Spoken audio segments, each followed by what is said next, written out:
ലൈംഗിക വിശുദ്ധിയില്ലാത്ത മനുഷ്യർക്ക് ഇരു ലോകവും അവരുടെ ഇഹവും പരവും തകർന്ന് തരിപ്പണമാകും. ലൈംഗിക കുറ്റകൃത്യങ്ങളുള്ള ആളുകൾക്ക് പാരത്രിക ലോകത്ത് ലഭിക്കാനിരിക്കുന്ന ശിക്ഷകളെ കുറിച്ചാണ് കഴിഞ്ഞ ഖുതുബയിൽ വെള്ളിയാഴ്ച പറഞ്ഞത്. നിങ്ങൾ കേട്ടല്ലോ, മനസ്സിലാക്കിയല്ലോ. അല്ലാഹു റബ്ബുൽ ഇസ്സത്ത് പറയുന്നു, വ്യഭിചരിച്ച ആളുകൾ, പരിധി വിട്ട ലൈംഗികതയുടെ വക്താക്കൾ, അവർ മരിച്ചു വരാൻ കാത്തു നിൽക്കേണ്ടതില്ല.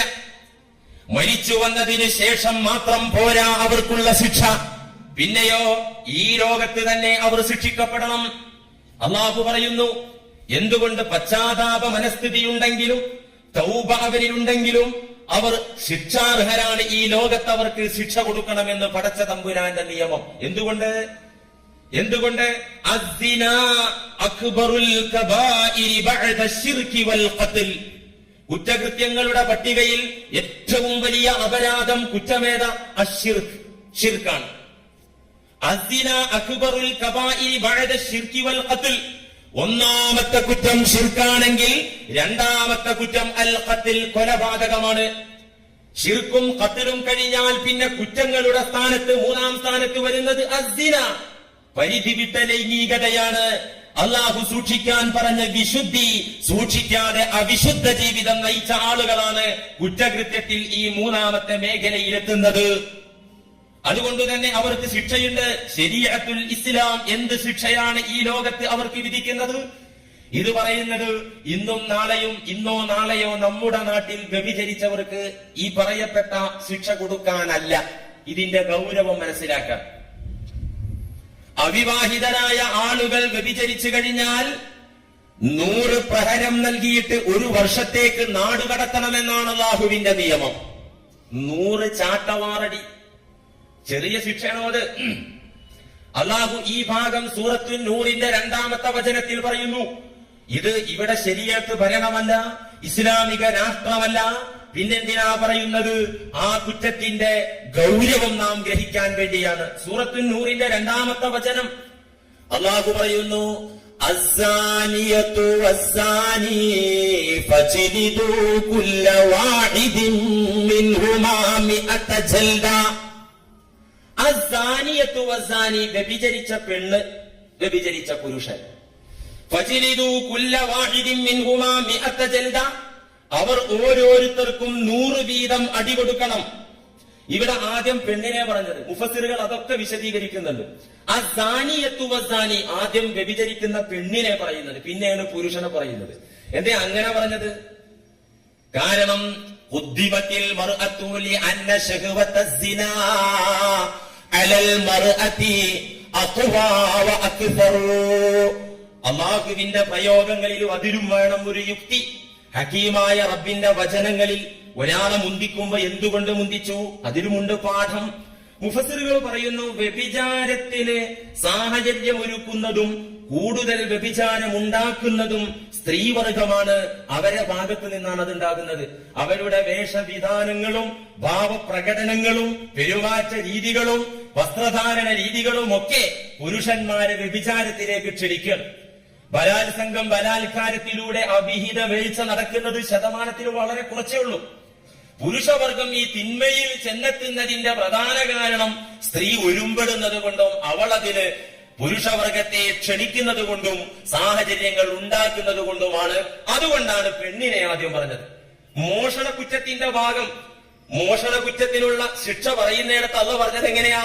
ഖുർആനിൽ കാണാലോ, അസ്വസാരിഖു വസാരിഖതു ഫഖ്തഉ ഐദിയഹുമാ ജസാഅൻ ബിമാ കസബാ നകാലം മിനല്ലാഹ്. മോഷ്ടാവിന്റെ കൈ മുറിക്കണം എന്നതാണല്ലോ ശരീഅത്തിന്റെ നിയമം, അല്ലെ? ആ നിയമം പറഞ്ഞെടുത്ത് എങ്ങനെയാ പറഞ്ഞത്? വസാരിഖു വസാരിഖതു ഫഖ്തഉ ഐദിയഹുമാ. ആദ്യം അവിടെ പുരുഷനെ പറഞ്ഞത്. മോഷണം നടത്തുന്ന പുരുഷൻ, മോഷ്ടിക്കുന്ന പെണ്ണ്. രണ്ടാമതാ പെണ്ണിന്. എന്താ കാരണം? മോഷണം നടത്തണമെന്നുണ്ടെങ്കിൽ കുറച്ച് മനക്കരുത്തും ധൈര്യമൊക്കെ വേണം, അല്ലെ? അതുകൊണ്ട് മോഷണ മേഖലയിൽ സ്വാഭാവികമായും ആപേക്ഷികമായും പുരുഷന്മാരെ കൂടുതൽ. അതുകൊണ്ട് പുരുഷനെ അവിടെ മുന്തിച്ചു പറഞ്ഞു. ഏതായാലും അവർ ഇരുവർക്കും വ്യഭിചരിച്ചാലുള്ള ശിക്ഷ, അവർ അവിവാഹിതരാണെങ്കിൽ അനുവദിക്കപ്പെട്ട വിധത്തിൽ ലൈംഗികാസ്വാദനത്തിന് അവസരം ഇല്ലാത്തവരാണെങ്കിൽ, അതേ അവിവാഹിതരാണെങ്കിൽ ഓരോരുത്തരെയും 100 വീതം അടി കൊടുക്കണം. എന്നിട്ട് അല്ലാഹു പറയുന്നു, വലാ തഅഖുലുകും ബിഹിമാ റഅഫത്തുൻ ഫീ ദീനില്ലാഹ്. അവർക്ക് ഏത് ശിക്ഷയാണോ കൊടുക്കേണ്ടത് എന്ന് അള്ളാഹുവിന്റെ ദീനിൽ നിയമമുണ്ട്, റബ്ബിന്റെ വിധിയുണ്ട്. ആ വിധിയിൽ നിന്ന് അവരോടുള്ള ദയാദാക്ഷിണ്യം നിങ്ങളെ പിറകോട്ട് വലിക്കാതിരിക്കട്ടെ. അവരോടുള്ള ദയ കാരണം, അവരോടുള്ള കരുണ കാരണം പടച്ചവന്റെ ദീൻ പറഞ്ഞ ഈ ശിക്ഷ അവർക്ക് കൊടുക്കാതിരിക്കുന്ന അവസ്ഥ ഉണ്ടാകരുത്. ദയാദാക്ഷിണ്യം നിങ്ങളെ പിറകിലേക്ക് വലിക്കരുത് ശിക്ഷ നടപ്പാക്കുന്നതിൽ നിന്ന്. ഇൻ കുൻതും ആമൻതും ബില്ലാഹ് വൽ യൗമിൽ ആഖിർ, നിങ്ങൾക്ക് അല്ലാഹുവിലും പരലോകത്തിലും വിശ്വാസമുണ്ടെങ്കിൽ ദയ കാരണത്താൽ, ദയാദാക്ഷിണ്യം കാരണത്താൽ അവരെ ശിക്ഷിക്കാതെ നിങ്ങൾ മാറി നിൽക്കരുത്. വൽയശ്ഹദ് അദാബഹുമാ ത്വായിഫത്തും മിനൽ മുഅ്മിനീൻ. അവരെ ശിക്ഷിക്കുമ്പോൾ സത്യവിശ്വാസികളിൽ നിന്ന് ഒരു സംഘമാളുകൾ ദൃക്സാക്ഷികളായി അവിടെ ഉണ്ടാവുകയും വേണം. ഭരണാധികാരി സ്വകാര്യമായിട്ട് വിളിച്ചുകൊണ്ടുപോയിട്ട് അടി കൊടുത്തിട്ട് പൊക്കോ, അവർ ശിക്ഷിക്കപ്പെട്ട അവർക്ക് കിട്ടേണ്ടത് കിട്ടിയിട്ടുണ്ട്, അങ്ങനെ ഉത്തരവ് വരാൻ പാടില്ല. ഖുർആൻ പറഞ്ഞു, വൽയശ്ഹദ് അദാബഹുമ, ഇവർക്ക് കൊടുക്കേണ്ട പ്രഹരം കൊടുക്കുമ്പോ അവിടെ ദൃക്സാക്ഷികളായി ഉണ്ടാകണം. ത്വായിഫത്തും മിനൽ മുഅ്മിനീൻ, വിശ്വാസികളിൽ നിന്നൊരു സംഘമാളുകൾ. അപ്പൊ പരസ്യമായിട്ട് തന്നെ കൊടുക്കണ അടി. എന്തിനാത്? കുറ്റവാളി വഷളാകാനും. അഭിമാനം എന്ന് പറയുന്നത് വലിയ സാധനമാണല്ലോ അല്ലെ. പണം പോയാലും കുഴപ്പമില്ല, വേറെ എന്തു പോയാലും കുഴപ്പമില്ല. അഭിമാനം, മാനനഷ്ട കേസ് എത്ര കോടികളും ലക്ഷങ്ങളുമാണ് ചോദിക്കാറ് മാനനഷ്ടം വരുത്തിയത്. ഇത് വലിയ വില മതിക്കാൻ പറ്റാത്ത സാധന. അതുകൊണ്ട് ഈ കുറ്റവാളി വഷളാകണം, പൊതുജനങ്ങൾക്ക് പാഠമാകുകയും വേണം. അതുകൊണ്ട് പരസ്യമായി തന്നെ പ്രഹരിക്കണമെന്ന് ഖുർആനിന്റെ കൽപ്പന. വിവാഹിതരാണെങ്കിലോ വിവാഹിതർക്ക് കൊടുക്കാനുള്ള ശിക്ഷ ഖുർആനിലൊരു ആയത്ത് മുമ്പുണ്ടായിരുന്നു. പിന്നെ ആ ആയത്ത് നസ്ഖ് ചെയ്യപ്പെട്ടു, മൻസൂഖായി. എന്താ അങ്ങനെയുണ്ടേ? ഖുർആനിൽ ആദ്യകാലത്ത് ഇറങ്ങിയ എല്ലാ വചനങ്ങളും ഇന്നില്ല എന്ന് പറഞ്ഞാൽ വിട്ടുപോയതല്ല. നബി സല്ലല്ലാഹു അലൈഹി വസല്ലമ തങ്ങൾ തന്നെ വഹയിന്റെ അടിസ്ഥാനത്തിൽ പടച്ച റബ്ബിന്റെ നിർദ്ദേശത്തോടെ നീക്കം ചെയ്ത വചനങ്ങൾ. അതിലൊരു വചനാണ് വശൈഖു വശൈഖതു ഇദാ സനയാ ഫർജുമുഹുമാ.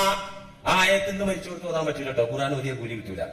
ആദ്യകാലത്ത് ഖുർആനിന്റെ വചനമായിരുന്നു സുമ്മ നുസിഖ ലഫ്ദുഹാ വബഖിയ മഅനാഹാ. അതിന്റെ ആ പദം, അതിന്റെ വചനം നസ്ഖ് ചെയ്യപ്പെട്ടു, ദുർബലപ്പെട്ടു പോയി. വബഖിയ മഅനാഹാ, അതിന്റെ ആശയവും അതിലുള്ള പാഠവും ഇന്നുമുണ്ട്. ഹദീസിലൂടെ അത് പഠിപ്പിച്ചു തന്നു. എന്താ? വശൈഖു വശൈഖതു, തന്തയും തള്ളയും. ശൈഖ് എന്ന് പറഞ്ഞാൽ കുറച്ച് പ്രായമായ ആള് നിർത്തുണ്ട്. ഇവിടെ ഉദ്ദേശം എന്താണ്? വിവാഹിതരായ സ്ത്രീ പുരുഷന്മാർ ഇദാ സനയാ, അവർ അവിഹിത വീഴ്ച നടത്തിയാൽ ഫർജുമുഹുമാ, മരണം വരെ അവരെ എറിയണം, കല്ലെറിയണം. ഇതാണ് ദീനിന്റെ നിയമം. എന്തൊരു ശിക്ഷയാണ് റബ്ബിന്റെ നിയമത്തില്. ഇത് പറയുമ്പോ വർത്തമാനകാലത്ത് എന്നല്ല, പണ്ട് കാലം തൊട്ട് ഇന്നോളം ഖുർആനിന്റെ പ്രവാചകരുടെ ഈ ശിക്ഷാ നടപടി, ഈ ശരീഅത്ത് നിയമത്തെ ചോദ്യം ചെയ്യുന്നു ജൂതന്മാരും ക്രിസ്ത്യാനികളും. ഇത് കാടൻ നിയമമാണ്. നാഗരികതയുള്ള സംസ്കാരമുള്ള ജനതയുടെ ഇടയിൽ അപ്രായോഗികമായ, ഒരിക്കലും പ്രയോഗവൽക്കരിക്കാൻ പറ്റാത്ത പ്രാകൃത നിയമം എന്ന് പറഞ്ഞ് ഇസ്ലാമിന്റെ ശരീഅത്ത് നിയമത്തിന് നേരെ ഇവിടെ പ്രവാചക നിന്ദയുടെ ആളുകൾ കുറെ കാലമായി സംസാരിച്ചു തുടങ്ങിയിട്ട്. കുറച്ചൊരു വിവരം നമുക്ക് ഈ വിഷയത്തിൽ വേണം. ഇത് സൗദി അറേബ്യയും ഇസ്ലാമിക ഭരണ പ്രദേശമൊന്നും അല്ലെങ്കിലും ശരീഅത്തുൽ ഇസ്ലാമിന്റെ സുന്ദരമായ മഹിതമായ നിയമാവലികളെ കുറിച്ച് വിമർശനം വരുമ്പോ സാധാരണക്കാരാണെങ്കിലും അതിലൊരു ഗ്രാഹ്യമാണ്, ചെറിയൊരു അറിവെങ്കിലും വേണം. ഇതെന്താ എറിഞ്ഞു കൊല്ലേ, പഠിച്ചവനെ ഒരു കുറ്റം ചെയ്ത് ഇങ്ങനെ എറിഞ്ഞു കൊല്ലേ, നമ്മളും ആലോചിച്ചു പോവും. വാസ്തവത്തിൽ ഇത് ഖുർആനിന്റെ മാത്രം നിയമമല്ല. ഇന്ന് തലയിൽ ചുമന്ന് നടക്കുന്ന വേദക്കാർ, ജൂത ക്രൈസ്തവ വർഗം, അവർ വേദഗ്രന്ഥമെന്ന് പരിചയപ്പെടുത്തുന്ന ബൈബിളിലും ഇന്നും വളരെ വ്യക്തമായിട്ട് അള്ളാഹുവിന്റെ ഈ നിയമം കാണാം. ഈ നിയമം കാണാം. ഒരാൾ മറ്റൊരാളുടെ ഭാര്യയുമായി ശയിക്കുന്നതു കണ്ടാൽ അവരിരുവരെയും മരണം വരെ ശിക്ഷിക്കണം. ആവർത്തന പുസ്തകത്തിന്റെ 22-ാമത്തെ അധ്യായത്തിലെ 22-ാമത്തെ വചനമാണ് ഞാൻ പറഞ്ഞത്, അതിന്റെ മലയാള ട്രാൻസ്ലേഷൻ. ഒരാൾ മറ്റൊരാളുടെ ഭാര്യയുമായി ശയിക്കുന്നതു കണ്ടാൽ അവർ ഇരുവർക്കും മരണശിക്ഷ വിധിക്കണം, കൊടുക്കണം. ഇതാണ് പഴയ നിയമത്തിൽ കാണുന്നത്, വ്യക്തമായി കാണുന്നത്. പക്ഷേ ജൂത സമൂഹം പുരാതന കാലം തൊട്ട് മൂസാ നബി അലൈഹിസ്സലാമിന്റെ കാലത്തൊട്ട് തന്നെ, അക്കാലത്ത് തന്നെ അവർ ഈ ദൈവീക നിയമം വായിക്കുകയും ഇത് ദൈവത്തിന്റെ നിയമമാണെന്ന് അംഗീകരിക്കുകയും ചെയ്തിരുന്നെങ്കിലും ഫലത്തിൽ അന്നു തന്നെ അവർ അതിനെ ദുർബലപ്പെടുത്തി. ചരിത്രത്തിൽ മൂസാ നബി മുതൽ ഇന്നോളം വന്ന ജൂത സമൂഹത്തിനിടയിൽ കല്ലെറിയുക എന്ന ശിക്ഷ വ്യഭിചാരികളുടെ മേലിൽ നടപ്പിലാക്കിയ ഒരൊറ്റ ഉദാഹരണം പോലും ചരിത്രത്തിൽ കാണൂല. ഒരു ഉദാഹരണമെങ്കിലും ഉദ്ധരിക്കാൻ നമുക്ക് കാണാനാകില്ല. ജൂതന്മാരാ പണി ചെയ്തില്ല, അവരാ വിധിയെ ദുർബലപ്പെടുത്തി അക്കാലത്തു തന്നെ. പിറകെ റൂഹുല്ലാഹി ഈസാ നബി അലൈഹിസ്സലാം വന്നു. ഈസാ നബിയുടെ കാലം വന്നു. മഹാനായ ആ പ്രവാചകന്റെ പ്രബോധനത്തിന് പ്രതിബന്ധമുണ്ടാക്കാൻ ജൂത പണ്ഡിതന്മാർ രംഗത്ത് വന്നു. ജൂത പണ്ഡിതന്മാർ ഈസാ നബിയെ പല നിലക്കും ഉപദ്രവിച്ചു. ഒരിക്കൽ എല്ലാ കെണികളും പരാജയപ്പെട്ടപ്പോ അവർ ഈസാ നബിയെ കെണിയിൽ വീഴ്ത്താൻ കണ്ടെത്തിയ ഒരു വിദ്യ എന്താ? ഒരു വേശ്യയെ പിടിച്ചിട്ട് ഈസാ നബിയുടെ സന്നിധിയിലേക്ക് ഓടിക്കുക. അങ്ങനെ വേശ്യ ഓടി ആ സന്നിധിയിലെത്തി ഈസാ അലൈഹിസ്സലാമിന്റെ മുന്നിലെത്തി. പിറകിൽ ഈ ജൂത പണ്ഡിതന്മാർ അങ്ങനെ വേശ്യയെ കൊണ്ട് നിർത്തിയിട്ട് പറഞ്ഞു, ഇവൾ വ്യഭിചരിച്ചവളാണ്, അതുകൊണ്ട് ഇവൾക്കുള്ള ശിക്ഷ എന്താണെന്ന് അവിടെ നിന്ന് വിധിച്ചാലും. ജൂത പണ്ഡിതന്മാർ ഈസാ നബി അലൈഹിസ്സലാമിനോട്.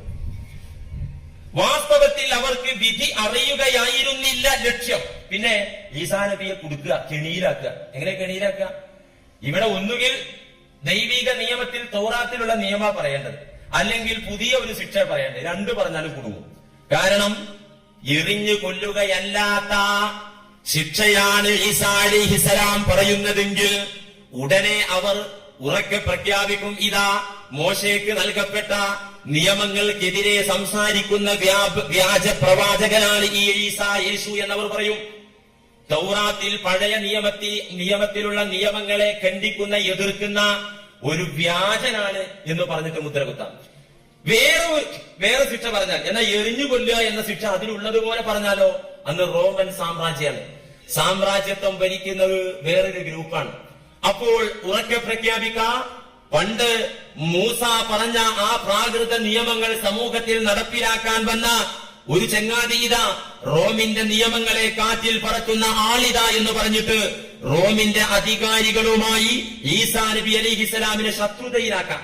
ഇപ്പൊ ഇന്ന് ഇന്ത്യ രാജ്യത്ത് ഒരാൾ ശരീഅത്തിന്റെ നിയമം ഇതാണ് നടപ്പിലാക്കണമെന്ന് പറയുകയും എഴുതുകയും പ്രസംഗിക്കുകയും ചെയ്താൽ എന്തായിരിക്കാം മനുഷ്യന്റെ കഥ? ഇതുപോലെ അന്ന് റോമിലെ അധികാരികൾ വേറെ. അപ്പൊ ഈ നിയമമാണെന്ന് പറഞ്ഞാൽ ഭരണാധികാരികളുടെ ഇടയിൽ നോട്ടപ്പുള്ളിയാക്കാൻ പറ്റും. ഇത് തിരിഞ്ഞ ഹിക്മത്തുള്ള ഈസാ നബി അലൈഹി ഇസ്ലാം അവരിതൊക്കെ ചോദിച്ചപ്പോ നിലത്തിങ്ങനെ വരച്ചുകൊണ്ടിരുന്നു. നമ്മൾ തന്നെ ഈ മൊബൈല് കളിക്കല്ലേ, ഒരാൾക്ക് ഇഷ്ടമില്ലാത്ത സംസാരം വന്നാൽ പിന്നെ മൊബൈലിൽ കളിച്ചാൽ മതി, ഗെയിം കളിച്ചാൽ മതി. എന്നാ പിന്നെ അത് ശ്രദ്ധിക്കും വേണ്ട, എന്നാ അവനെ അവഗണിച്ചു എന്നില്ല. ഇവിടെ പ്രത്യേകിച്ച് നമ്പർ സെർച്ച് ചെയ്യാൻ എന്തെങ്കിലുമൊക്കെ. അങ്ങനെ ഈസാ അലൈഹി ഇസ്ലാം താഴേക്ക് നോക്കിയിട്ട് ഒരു കമ്പ് കൊണ്ട് ഇങ്ങനെ വരച്ചിരുന്നു. ഇവര് വിടൂല. ജൂത പണ്ഡിതന്മാർ ചോദിക്കാൻ ഇവളെ കാര്യത്തിൽ തീരുമാനം പറയണം. വിടൂലാന്ന് കണ്ടപ്പോ താഴേക്ക് നോക്കി തന്നെ ഈസാ അലൈഹി ഇസ്ലാം അവരോട് പറഞ്ഞു, നിങ്ങളുടെ കൂട്ടത്തിൽ നിന്ന് പാപം ചെയ്യാത്തവർ അവളെ കല്ലെറിയട്ടെ. ഇത് കേട്ടപ്പോ നാണിച്ച് തല താഴ്ത്തി ജൂത പണ്ഡിതന്മാർ സ്ഥലം വിട്ടു. എന്താ കാരണം? വ്യഭിചാരം അവരുടെ ജീവിത ശൈലിയാണ്. ഞങ്ങളെ ഈ കയ്യിരിപ്പ് ഈ ചങ്ങാതി മനസ്സിലാക്കിയല്ലോ എന്ന് പറഞ്ഞ് ജൂത പണ്ഡിതന്മാർ സ്ഥലം വിട്ടു. കുറെ സമയം കഴിഞ്ഞ് ഈസാ അലൈഹി ഇസ്ലാം തല ഉയർത്തി നോക്കിയപ്പോ ഈ പെണ്ണുണ്ട് അവിടെ നിൽക്കുന്നു. അവളോട് ചോദിച്ചു, നിന്നെ ആരും കല്ലെറിഞ്ഞില്ലേ? അവൾ പറഞ്ഞു, ആരും കല്ലെറിഞ്ഞില്ല. ഈസാ അലൈഹി ഇസ്ലാം പറഞ്ഞു, എങ്കിൽ ഞാനും നിനക്ക് ശിക്ഷ വിധിക്കുന്നില്ല. പറഞ്ഞാൽ എന്താ നോക്കണം? എങ്കിൽ ഞാനും നിനക്ക് ശിക്ഷ വിധിക്കുന്നില്ല. നീ പശ്ചാത്തപിച്ച് ഖേദിച്ചു മടങ്ങി നല്ലവളായി ജീവിക്കണം, നിനക്ക് പോകാം. ഈ സംഭവം ദുർവ്യാഖ്യാനിച്ച് ക്രൈസ്തവ ലോകം പറയുന്നു, അവരുടെ അപ്പോസ്തലന്മാർ പറയുന്നു, വ്യഭിചാരം അധർമ്മമാണെങ്കിലും ശിക്ഷാർഹമല്ല. അത് ചെയ്ത ആളൊന്ന് അച്ഛന്റെ മുന്നിൽ കുമ്പസരിച്ചാൽ അല്ലെങ്കിൽ ഒന്ന് കുറ്റം ഏറ്റു പറഞ്ഞ് പശ്ചാത്തപിച്ചാൽ ഓക്കെ, കാര്യം രക്ഷപ്പെട്ടു. ശിക്ഷാർഹമല്ല. എന്താ തെളിവ്? യേശു പഴയ നിയമത്തിലെ കല്ലെറിയൽ ദുർബലപ്പെടുത്തി. സത്യത്തില് ആ വാക്ക് ഇന്നത്തെ ബൈബിളിൽ എഴുതിച്ച വാക്കെന്നെ നോക്കിയാൽ അറിയാം, എങ്കിൽ ഞാനും നിനക്ക് ശിക്ഷ വിധിക്കുന്നില്ല. ശിക്ഷ അള്ളാന്റെ നിയമം അതന്നെയാണ്. പക്ഷെ ഈ റോമിൽ നിന്നുകൊണ്ട് എനിക്ക് ശിക്ഷിക്കാൻ അധികാരമില്ല. ഇതുപോലെ ഇന്ന് ഇന്ത്യയിൽ നിന്നൊരു മതപണ്ഡിതനിക്ക് വിധിക്കാൻ അധികാരമില്ലാത്തതുപോലെ തന്നെ. മാത്രമല്ല, ഈസാ അലൈഹിസ്സലാം ആരാ? ഒരു യൂണിവേഴ്സൽ മെസഞ്ചർ അല്ല, വിശ്വവിമോചകനല്ല. ഈസാ നബി അലൈഹിസ്സലാമിന്റെ വാക്കിലോ ഉദ്ധരണികളിലോ ഇഞ്ചീലിലെ ഒരു വചനത്തിലോ പുതിയ നിയമത്തിന്റെ ഒരു വാക്കിലോ ഒരു ലോകവിമോചകനായി ഈസാ അലൈഹിസ്സലാമിനെ പരിചയപ്പെടുത്തുന്നില്ല. ഖുർആൻ പറഞ്ഞതാ വജഅൽനാഹു മസലൻ ലിബനീ ഇസ്രായീൽ. ഇസ്രായേലിയർക്ക് ഒരു ഗുണപാഠവും മാതൃകാ പുരുഷനുമാണ് ആര്? ഈസാ ഇബ്നു മറിയം അലൈഹിസ്സലാം. ഇസ്രായേലിയർക്ക് ഇത്രയുള്ളൂ. അത് യേശു തന്നെ പറയുന്നുണ്ട്, ഇസ്രായേലിന് പുറത്തുള്ളവരുടെ കാര്യം നോക്കാൻ കർത്താവ് എന്നെ ചുമതലപ്പെടുത്തിയിട്ടില്ല എന്ന വാക്ക് ബൈബിളിൽ തന്നെ കാണാം. ഏതായാലും അവർക്കിടയിൽ വന്ന ഒരു മുജദ്ദിദ്, പരിഷ്കർത്താവ് മാത്രമാണ് ഈസാ അലൈഹിസ്സലാം. എന്ത്? ഒരു മുജദ്ദിദ. ഇസ്രായേലിലേക്ക് കടന്നു വന്ന ഒരു മുജദ്ദിദ്, ഉള്ള നിയമങ്ങളെ പരിപോഷിക്കാനും പുനർജീവിപ്പിക്കാനും വന്ന പ്രവാചകൻ. അല്ലാതെ പഴയ നിയമങ്ങളെ ദുർബലപ്പെടുത്താനോ പുതിയ നിയമം സ്ഥാപിക്കാനോ ഈസാ അലൈഹിസ്സലാമിന് അല്ലാഹു അധികാരം നൽകിയിട്ടില്ല. നിയമങ്ങൾ, പഴയ നിയമങ്ങൾ, തൗറാത്തിലുള്ള നിയമങ്ങളെ ജീവിപ്പിക്കാനും സജീവമാക്കാനും ഇസ്രായേലിയർക്ക് അത് പഠിപ്പിക്കാനും വേണ്ടിയാണ് ഈസാ അലൈഹിസ്സലാമിനെ അല്ലാഹു ചുമതലപ്പെടുത്തിയത്. എന്നിട്ട് ദുർവ്യാഖ്യാനിക്കുകയാണ്, ലോകത്ത് അബദ്ധം പ്രചരിപ്പിക്കുകയാണ്. നബി സല്ലല്ലാഹു അലൈഹി വസല്ലമ തങ്ങളുടെ കാലത്ത് തന്നെ ജൂത ക്രൈസ്തവ സഖ്യം നടത്തിയ മലക്കം മറിച്ചത് ഹദീസിലൊക്കെ കാണാം. ബുഖാരിയിൽ കാണാം ഒരു സംഭവം. ബുഖാരി ഉദ്ധരിച്ച ഒരു ഹദീസിൽ കാണാം, അൻ ഇബ്നു ഉമർ റളിയല്ലാഹു അൻഹുമാ ഉതിയ റസൂലുള്ളാഹി സ്വല്ലല്ലാഹു അലൈഹി വസല്ലമ ബിയഹൂദിയിൻ വയഹൂദിയത്തിൻ. ഒരു ജൂത പുരുഷനെയും പെണ്ണിനെയും നബിയുടെ മുന്നിൽ കൊണ്ടുവരപ്പെട്ടു. അത് അഹദസ ജമിയ, രണ്ടുപേരും വ്യഭിചരിച്ചിട്ടുണ്ട്. ഇവരെ കൊണ്ടുവന്നിട്ട് ജൂത സമൂഹം പറഞ്ഞു, മുഹമ്മദേ, എന്താണ്, ഏത് ശിക്ഷയാണ് ഇവരിൽ നടപ്പിലാക്കേണ്ടത്? പുണ്യനബി അവരോടൊരു ചോദ്യം ചോദിച്ചു, മാ തജിദൂന ഫീ കിതാബിക്കും, നിങ്ങളെ കിതാബിൽ എന്താ, നിങ്ങളെ കിതാബിൽ ഇതിനുള്ള ശിക്ഷ എന്താ, അത് നിങ്ങൾ പറയൂ. ഖാലു, ആ ജൂത സമൂഹം നബിയോട് പറഞ്ഞു, ഇന്ന അഹ്ബാറനാ അഹദസു തഹ്മീമൽ വജ്ഹി വത്തജ്ബീഹ, ഞങ്ങളെ പുരോഹിതന്മാർ, അപ്പോസ്തലന്മാർ വേദമാണെന്ന് പറഞ്ഞ് ഞങ്ങൾക്ക് പഠിപ്പിച്ചു തന്നത് തഹ്മീമൽ വജ്ഹി വത്തജ്ബീഹ, മുഖത്ത് കരിവാരി തേച്ച് കഴുതപ്പുറത്തിരുത്തി സവാരി ചെയ്യുക, വ്യഭിചരിച്ചവർക്കുള്ള ശിക്ഷ ഇതാണെന്നാണ് ഞങ്ങളുടെ പണ്ഡിതന്മാർ പഠിപ്പിച്ചു തന്നത് എന്ന് നബിയോട് മറുപടി പറഞ്ഞപ്പോ, സ്വഹാബത്തിന്റെ കൂട്ടത്തിലെ വേദപണ്ഡിതനായ, മുൻകാലത്ത് വേദം നന്നായി പഠിച്ച് ഗ്രഹിച്ച പിറകെ മുസ്ലിമായ സ്വഹാബി അബ്ദുല്ലാഹി ഇബ്നു സലാം റളിയല്ലാഹു അൻഹു നബിയോട് പറഞ്ഞു, നബിയെ, ഇവർ ഈ പറയുന്നത് കള്ളമാണ്. വാസ്തവത്തിൽ തൗറാത്തിൽ പറഞ്ഞത് അതല്ല, വേദ നിയമത്തിൽ പറഞ്ഞത്, ന്യായ പ്രമാണങ്ങളിൽ പറഞ്ഞത് അതല്ല നബിയെ. അവരോട് കിതാബ് കൊണ്ടുവരാൻ പറയൂ. നബി പറഞ്ഞു, ഇതാണെങ്കിലും അല്ലെങ്കിലും നിങ്ങളുടെ ഗ്രന്ഥം കൊണ്ടുവരൂ. ഫഉതിയ ബിഹ, തൗറാത്ത് കൊണ്ടുവന്നു. തൗറാത്ത് കൊണ്ടുവന്നപ്പോ അവർ ചെയ്തൊരു പണി ബുഖാരി ഉദ്ധരിച്ച ഹദീസിൽ കാണാം. കൊണ്ടുവന്ന് ഈ വ്യഭിചാരത്തിന്റെ അധ്യായം തുറന്നു വെച്ചു. ഫവളഅ അഹദുഹും യദഹു അലാ ആയത്തി റജ്മി വജഅല യഖറഉ മാ ഖബ്ലഹാ വമാ ബഅദഹാ. ഒരു തട്ടിപ്പ് ഇന്നൊക്കെ നടക്കുന്നുണ്ട്. ഖുർആനിൽ നിന്ന് കുറച്ച് ഓതുക, ബാക്കി മുമ്പുള്ളത് ഓതൂല, പിമ്പുള്ളത് ഓതൂല. അങ്ങനെയുള്ള കബളിപ്പിക്കൽ എക്കാലത്തും നടന്നിട്ടുണ്ട്. അന്ന് ഈ ജൂതന്മാര് തൗറാത്ത് കൊണ്ടുവന്നിട്ട് ഫവളഅ അഹദുഹും യദഹു അലാ ആയത്തി റജ്മി, വ്യഭിചരിച്ച വിവാഹിതരായ ആളുകൾ വ്യഭിചരിച്ചാൽ കല്ലെറിയണമെന്ന നിയമത്തിന്റെ ആയത്തിന്റെ ഭാഗത്ത് പതുക്കെ വിരല് വെച്ചു, കൈ വെച്ചിട്ട് മുമ്പുള്ള വരി ഓതി താഴെയുള്ള വരി ഓതി ഇത് മറച്ചു വെച്ചു. സുബ്ഹാനല്ലാഹ്. മഹാനായ ഇബ്നു സലാമിന്, അബ്ദുല്ലാഹി ഇബ്നു സലാം സഹാബിയാണല്ലോ, വേദം പഠിച്ച ആളാണല്ലോ. അദ്ദേഹം പറഞ്ഞു, അവിടെ ചങ്ങാതി ഇർഫഅയദക, ആ കയ്യൊന്ന് പൊന്തിച്ചേ. നമ്മളിത് പഠിച്ചത് തന്നെ. ഇർഫഅയദക, ആ കൈ വെച്ചു കൊടുത്ത് കയ്യൊന്ന് പൊന്തിക്കൂ. ഫഇദൻ ഫീഹി ആയത്തുർ റജ്മി, കയ്യ് പൊക്കിയപ്പോ കള്ളി പൊളിഞ്ഞു. കള്ളി പൊളിഞ്ഞപ്പോ നബി പറഞ്ഞു, ഇவ்விധം നിങ്ങൾ ദൈവിക നിയമങ്ങളിൽ കൈകടത്തുകയും മറച്ചുവെക്കുകയും ചെയ്യുന്ന വർഗമാണ്. അതുകൊണ്ട് യഥാർത്ഥ നിയമങ്ങളെ ജനങ്ങൾക്ക് പഠിപ്പിക്കാനും മാറ്റിത്തിരുത്തുന്ന നിയമങ്ങളെ തിരുത്തിയെഴുതാനും ശരിക്ക് പഠിപ്പിച്ചു കൊടുക്കാനും വേണ്ടി അള്ളാഹ് എന്നെ ചുമതലപ്പെടുത്തി. അതുകൊണ്ട് ഖുർആനിന്റെ നിയമവും നിങ്ങളുടെ നിയമവും ഒന്നു തന്നെ. അവരുടെ കാര്യത്തിൽ പുണ്യനബി വിധിച്ചത് കല്ലെറിയൽ തന്നെയാണ്. വാസ്തവത്തിൽ അവര് വന്ന് ചോദിച്ചത്, നബിയുടെ മുന്നിൽ വന്ന് ജൂതന്മാർ ചോദിച്ചത് പഠിക്കാനും അറിയാനും വേണ്ടിയല്ല. അവര് പറഞ്ഞു, തമ്മിൽ മുഹമ്മദിന്റെ അടുക്കലേക്ക് വ്യഭിചരിച്ച സ്ത്രീ പുരുഷന്മാരെ നമ്മുടെ കൂട്ടത്തിലുള്ള ആളുകളെ കൊണ്ടുചെല്ല, എന്നിട്ട് കഴുതപ്പുറത്തിരുന്ന് മുഖത്ത് കരിവാരി തേച്ച് സവാരി ചെയ്യിക്കുന്ന ശിക്ഷയാണ് പറയുന്നതെങ്കിൽ മുഹമ്മദിനെ നമുക്ക് അംഗീകരിക്കാം. നേരെ മറിച്ച് പ്രാകൃത ശിക്ഷാ നടപടിയായ കല്ലെറിയൽ പറയാനെ മുഹമ്മദിനെ നമുക്ക് തിരസ്കരിക്കുകയും എതിർക്കുകയും ചെയ്യാമെന്ന് ആദ്യം അവർ യോഗം കൂടി തീരുമാനിച്ചിട്ടാണ് മുന്നോട്ട് വരുന്നത്. ബറാ ഇബ്നു ആസിബിൽ നിന്ന് മുസ്ലിം ഉദ്ധരിച്ച രസകരമായ വേറൊരു ഹദീസിൽ കാണാം, നബി സല്ലല്ലാഹു അലൈഹി വസല്ലം തങ്ങൾ ഒരു കാഴ്ച കാണുകയാണ് ഒരിക്കൽ മദീനയിൽ. എന്താ കാണുന്ന കാഴ്ച?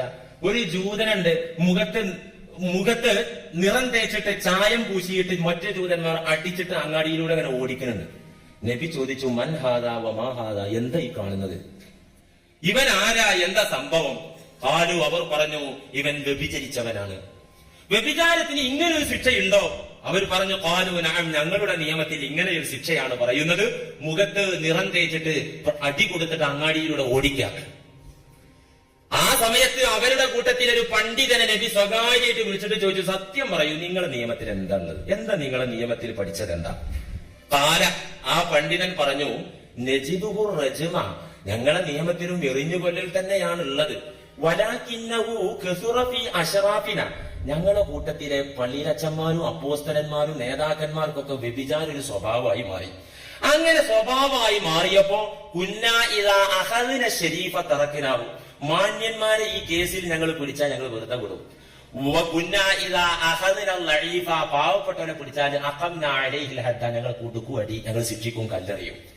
ഇതൊരു പതിവായപ്പോ കച്ചറുണ്ടായി. സ്വാഭാവികമാണല്ലോ, സാധാരണക്കാരെ കല്ലെറിയുകയും വലിയ വലിയ ഉന്നതരായ ആളുകൾ ഈ പണി ചെയ്യുമ്പോൾ വെറുതെ വിടും ചെയ്താൽ കച്ചറ കൂടും. സാധാരണക്കാർ കച്ചറ ഉണ്ടാക്കി പ്രശ്നമായപ്പോ ഞങ്ങളൊരു യോഗം കൂടിയിട്ട് ഇത് രണ്ട് നിയമം ഏതായാലും ശരിയല്ല, പ്രായോഗികമല്ല, അതുകൊണ്ട് എല്ലാവർക്കും പറ്റുന്ന ഒരു ശിക്ഷക്ക് നമുക്കിവിടെ തീരുമാനിക്കണം. അന്ന് ഞങ്ങൾ കണ്ടെത്തി, മുഖത്ത് കരിവാരി തേച്ച് കഴുതപ്പുറത്തിരുത്തി അടി കൊടുത്ത് സവാരി ചെയ്യിപ്പിക്കുക, ആരായാലും ഇനി അതായിക്കോട്ടെ.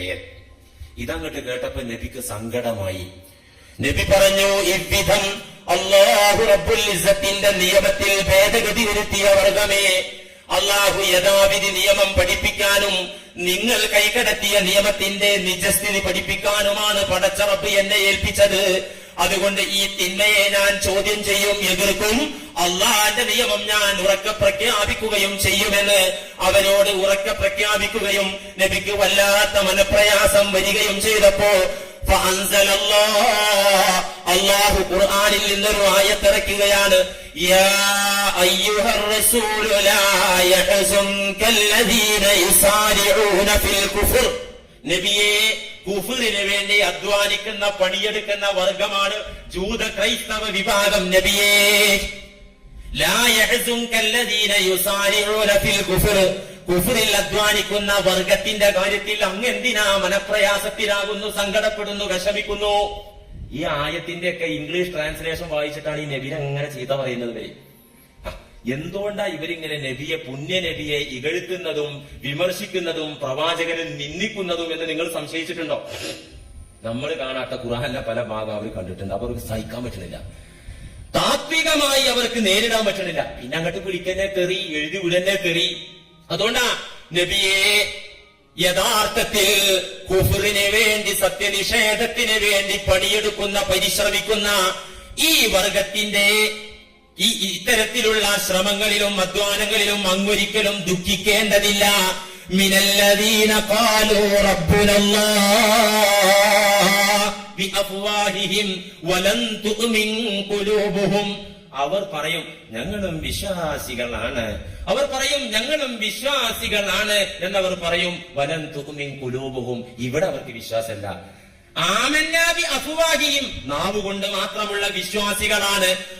വലൻ തുഅ്മിൻ ഖുലൂബുഹും, അവരുടെ ഹൃദയത്തിൽ വിശ്വാസമില്ല. നബിയേ, യുഹരിഫൂനൽ കലിമ മിൻ ബഅദി മവാദിഇഹി, അല്ലാഹുവിന്റെ വേദങ്ങളിലുള്ള വചനങ്ങളുടെ സ്ഥാനം മാറ്റുന്നവരും മറച്ചുവെക്കുന്നവരും ദുർവ്യാഖ്യാനിക്കുന്നവരുമാണ് നബിയേ അവർ. എന്നിട്ട് അല്ലാഹു പറഞ്ഞു, വകൈഫ യുഹക്കിമൂനക വഇൻദഹുമുത് തൗറാത്ത് ഫീഹാ ഹുക്മുല്ലാഹ്, വ്യഭിചാരിക്ക് കൊടുക്കേണ്ട ശിക്ഷ ഏതാണെന്ന് ചോദിച്ച് അങ്ങയെ വിധികർത്താവാക്കേണ്ട കാര്യം എന്തുണ്ട് അവർക്ക്? അവരങ്ങയെ ജഡ്ജിയാക്കുന്നത് എന്തിനാ? അവരെ കയ്യിൽ തന്നെ തൗറാത്ത് ഉണ്ടല്ലോ, പഴയ നിയമമുണ്ടല്ലോ, അതിൽ അള്ളാന്റെ നിയമമുണ്ടല്ലോ. പിന്നെന്തിനാ അങ്ങയെ ന്യായാധിപനാക്കുന്നത് ഈ ജൂതവർഗം? അങ്ങയെ ജഡ്ജിയാക്കേണ്ട കാര്യം എന്തുണ്ട്? ثم يتولون من بعد ذلك വമാ ഉലൈക ബിൽ മുഅ്മിനീൻ. വാസ്തവത്തിൽ അവർ വേദങ്ങളിൽ വിശ്വാസമില്ലാത്ത, ദൈവത്തിൽ യഥാവിധി വിശ്വാസമില്ലാത്തവരാണ്. വമാ ഉലൈക ബിൽ മുഅ്മിനീൻ. എന്നിട്ടല്ല പറയുന്നു, ഇന്നാ അൻസൽന തൗറാത ഫീഹാ ഹുദൻ വനൂർ. നിശ്ചയം നാം തൗറാത്ത് ഇറക്കിയത്, ഖുർആനിലൂടെ നമ്മളോട് പറഞ്ഞുതരാൻ, നിശ്ചയം നാം തൗറാത്ത് ഇറക്കിയത് എന്തിനാ? ഫീഹാ ഹുദൻ വനൂർ. അതില് നേർവഴിയുണ്ട്, സ്വർഗത്തിലേക്കുള്ള വഴിയുണ്ട്. വനൂറുൻ, അതിന് വെളിച്ചമുണ്ട്. പക്ഷെ ഇവര് കൈകടത്തി, അതിനെ മലീമസമാക്കി, അതിനെ ദുർവ്യാഖ്യാനിച്ച്, അതിനെ മറച്ചുവെച്ചവർ വികൃതമാക്കി, വികലമാക്കി. എവിടെയാണ് കുഴപ്പം?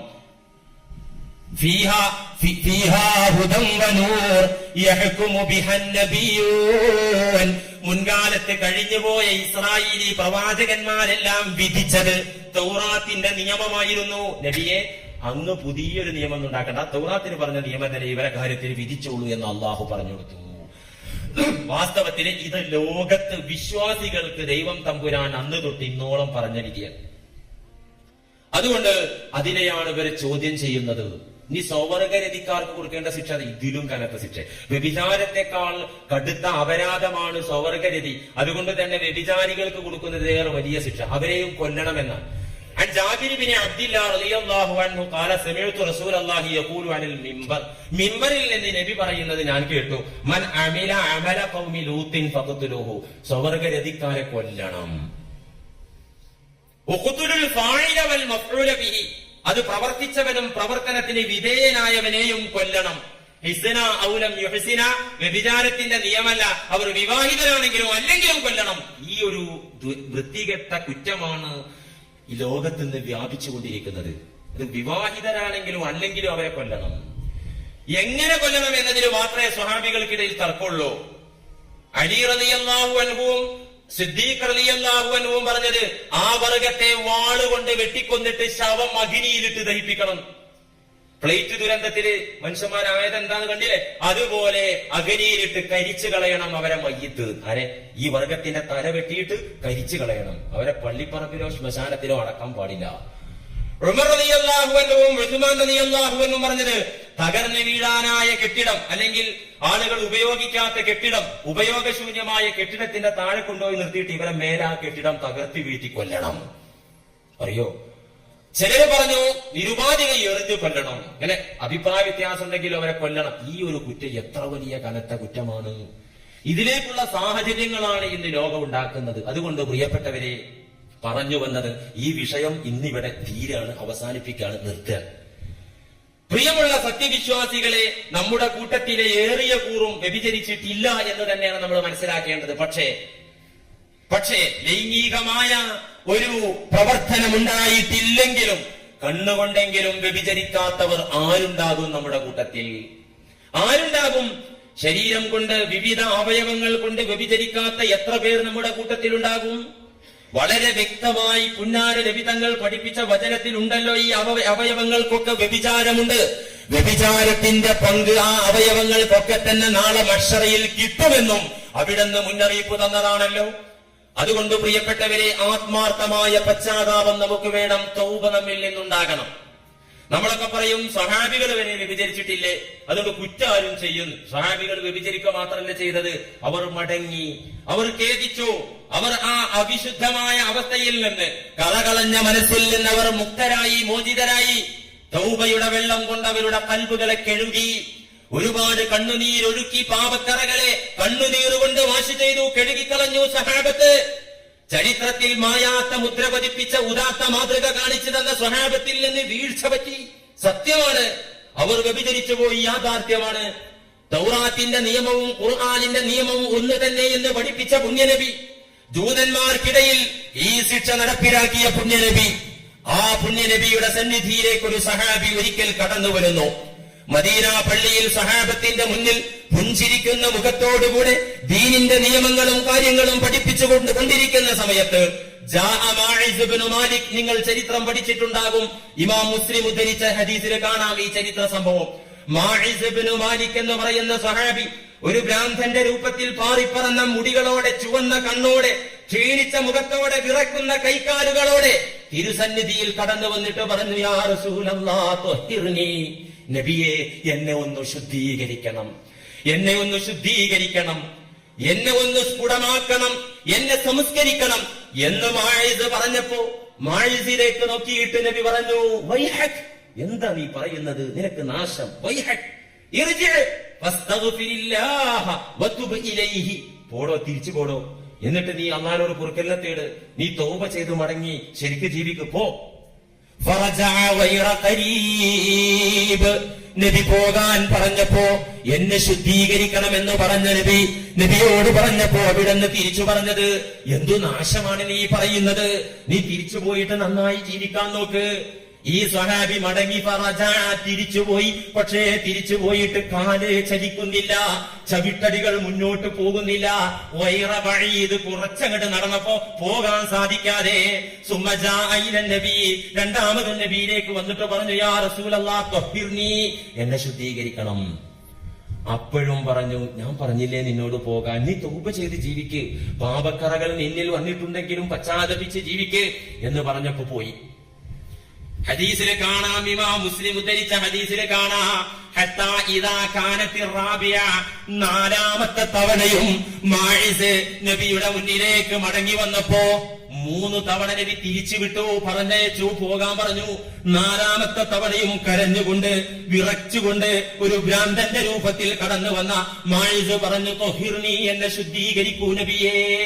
4ാമത്തെ തവണ ഇത് പറഞ്ഞപ്പോ നബി തിരിച്ച് മായിസിനോട് പറഞ്ഞു, ഫീമ ഉത്തഹിറുക, ഏതിൽ നിന്നാ ഞാൻ നിന്നെ ശുദ്ധീകരിക്കേണ്ടത്, ഏതൊരു മാലിന്യത്തിൽ നിന്നാണ് നിന്നെ ഞാൻ കഴുകി വൃത്തിയാക്കി എടുക്കേണ്ടത്? മായിസ് പറഞ്ഞു, യാ റസൂലല്ലാഹ് മിനസ്സിന, ഞാൻ വ്യഭിചരിച്ചിട്ടുണ്ട് നബിയെ, അതിൽ നിന്നാണ് എന്നെ ശുദ്ധീകരിക്കേണ്ടത് അങ്ങ്. ഇത് കേട്ടപ്പോ വ്യഭിചാരത്തിന്റെ ശിക്ഷ എന്താന്ന് വളരെ ഫേമസ് ആണല്ലോ, വ്യക്താണല്ലോ, ആർക്കും അറിയാത്തതല്ലോ. നബിക്ക് അറിയും, മുന്നിലിരിക്കുന്ന സ്വഹാബത്തിന് അറിയും, ഇത് പറഞ്ഞു വരുന്ന സ്വഹാബിക്കും അറിയും, എല്ലാവർക്കും അറിയും. അപ്പൊ നബി എന്താ പറഞ്ഞത്, അബിഹി ജുനൂൻ, ഇവനെന്തേ വട്ടുണ്ടോ? റസൂലുള്ളാഹി സ്വല്ലല്ലാഹു അലൈഹി വസല്ലം തങ്ങൾ പറഞ്ഞത്, അബിഹി ജുനൂൻ, ഇവനെന്തേ ഭ്രാന്തുണ്ടോ?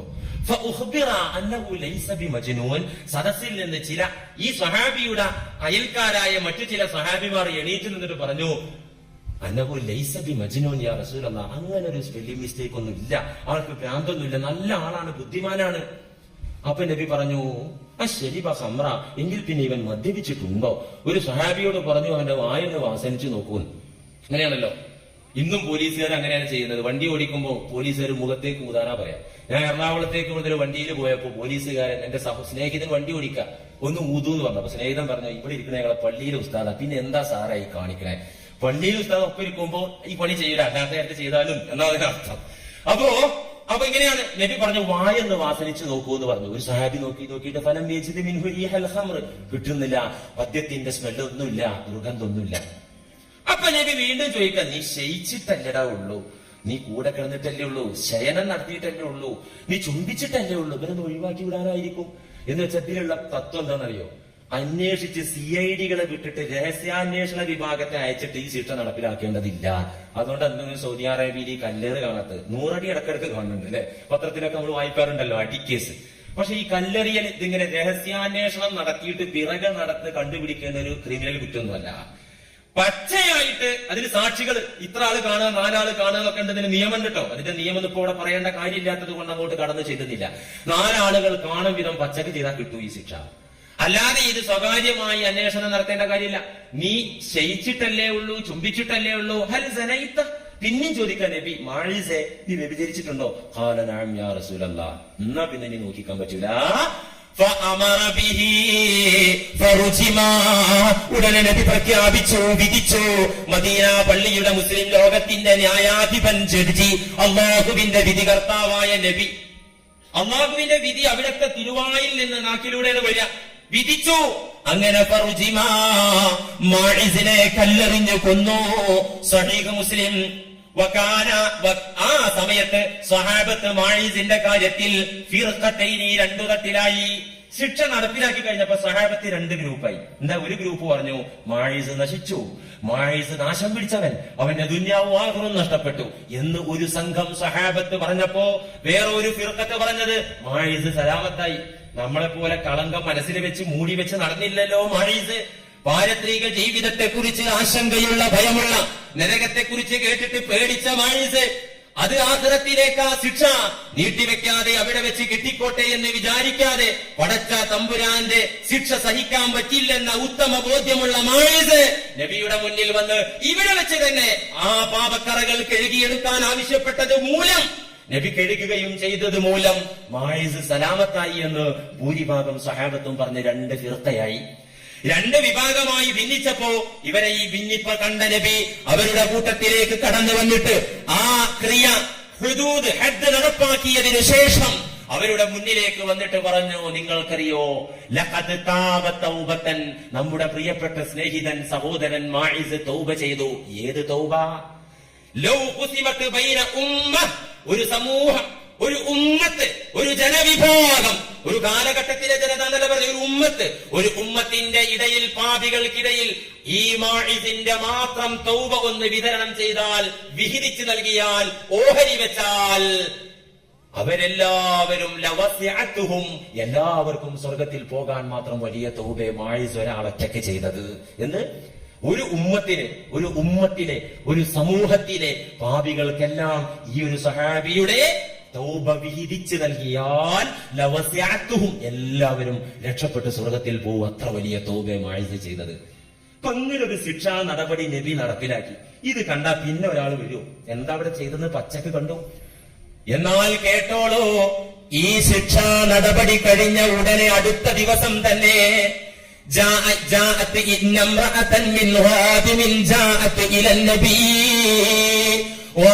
ഗോത്രത്തിൽപ്പെട്ട ഒരു പെണ്ണ് നബിയുടെ മുന്നിലേക്ക് ഓടി വന്നിട്ട് പറഞ്ഞു, യാ റസൂലല്ലാഹ് ഇന്നി ഖദ് ഫജർതു.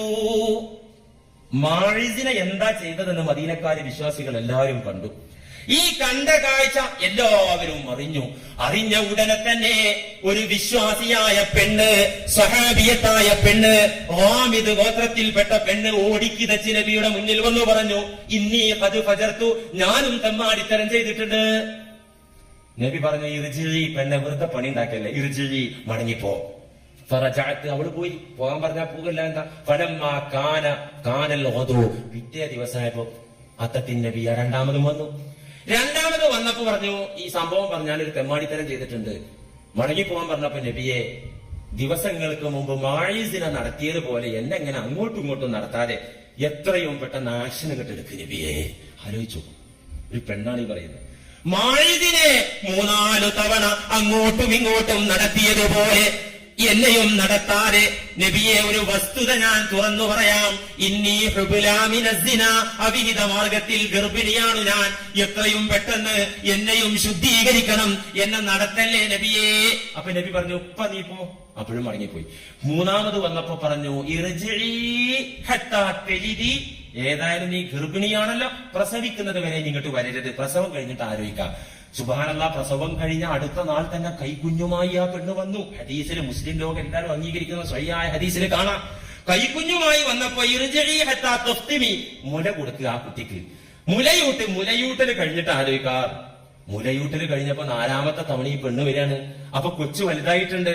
ഹദീസിൽ കാണാം, വഫീ യദിഹി ശൈഉൻ യഅ്കുലുഹു, ആ കുട്ടി കയ്യിൽ എന്തോ സാധനം പിടിച്ചിട്ടുണ്ട്, സ്വന്തം തിന്നാനൊക്കെ തുടങ്ങിയിട്ടുണ്ട്, സ്വന്തം ഭക്ഷണം കഴിക്കാനൊക്കെ തുടങ്ങിയ 2 വയസ്സ് പ്രായക്കായി കാണും.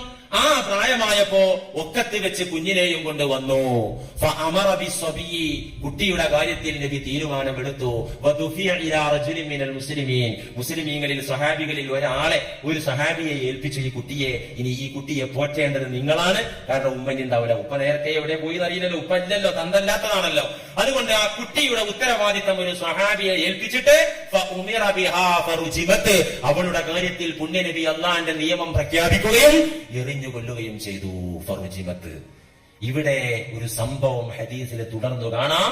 വകാന ഖാലിദുൻ റളിയല്ലാഹു അൻഹു ഫീമൻ യർജുമുഹാ, അവളെ കല്ലെറിഞ്ഞ കൂട്ടത്തിൽ മഹാനായ ഖാലിദ് റളിയല്ലാഹു അൻഹും ഉണ്ടായിരുന്നു. ആ സഹാബിയും പങ്കെടുത്തിരുന്നു. ഫവഖഅത് ഫറജമഹാ ബിഹജരിൻ, മഹാനായ ഖാലിദ് റളിയല്ലാഹു അൻഹു അവളെയും കല്ലെടുത്തെറിഞ്ഞു.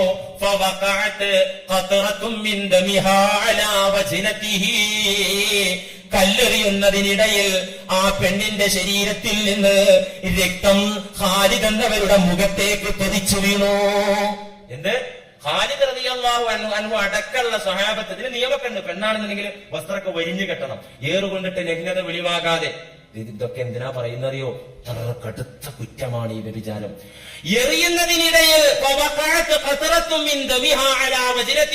ഖാലിദ് റളിയല്ലാഹു അൻഹുവിന്റെ മുഖത്തേക്ക് ആ പെണ്ണിന്റെ രക്തം തെറിച്ചു വന്നപ്പോ ഖാലിദ് തെറി വിളിച്ചു, തെമ്മാടി പെണ്ണ് നശിച്ചവള് എന്ന് തെറി വിളിച്ചത് കേട്ടപ്പോ മുത്തുനബി അവിടത്തെ മുഖത്ത് വല്ലാത്ത പ്രയാസമുണ്ട്.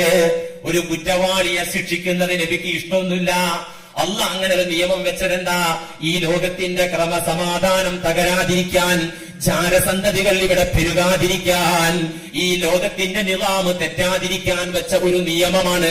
അത് നടപ്പിലാക്കുകയാണ്. അപ്പോഴാണ് ആ കുറ്റം ചെയ്ത പെണ്ണിന്റെ ശരീരത്തിൽ നിന്ന് രക്തം ചീറ്റിയത്. രക്തത്തിൽ നിന്ന് അല്പം ഖാലിദിന്റെ മുഖത്ത് വന്ന് പതിച്ചത്. അപ്പോൾ ആ പെണ്ണിനെ തെറി വിളിക്കുകയാണ്.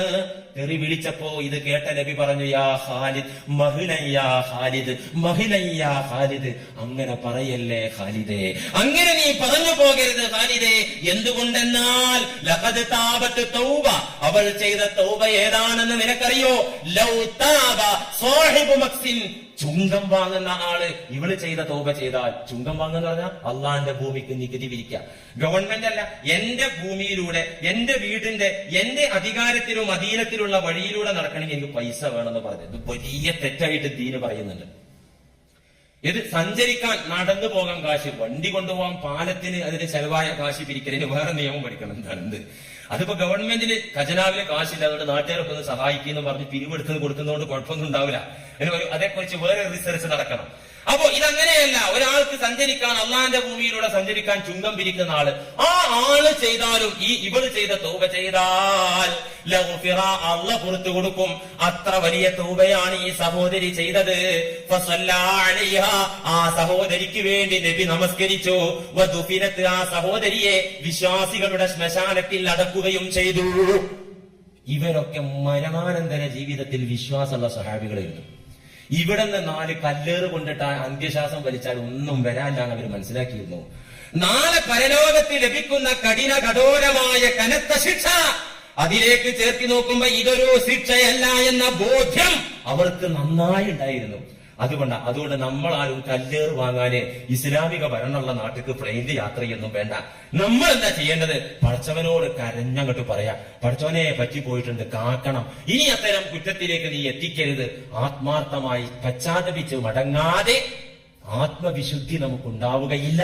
ഖദ് അഫ്ലഹൽ മുഅ്മിനൂൻ അല്ലദീന ഹും ഫീ സ്വലാത്തിഹിം ഖാശിഊൻ എന്ന് പറഞ്ഞിട്ട് വല്ലദീന ഹും ലിഫുറൂജിഹിം ഹാഫിദൂൻ. മുഅ്മിനീങ്ങൾ വിജയിച്ചു. എങ്ങനത്തെ മുഅ്മിൻ? ലൈംഗിക വിശുദ്ധിയുള്ള മുഅ്മിൻ വിജയിച്ചു എന്ന് പറഞ്ഞ വിജയം കിട്ടുന്ന മുഅ്മിനീങ്ങളിൽ പെടാൻ നമ്മളെല്ലാവരും ആത്മാർത്ഥമായി അല്ലാഹുവിലേക്ക് ഖേദിച്ചു മടങ്ങുക. അല്ലാഹു പശ്ചാത്താപ മനസ്ഥിതി നമുക്ക് നൽകട്ടെ, ആത്മവിശുദ്ധി നൽകട്ടെ. വആഖിറു ദഅവാനാ അനിൽ ഹംദുലില്ലാഹി റബ്ബിൽ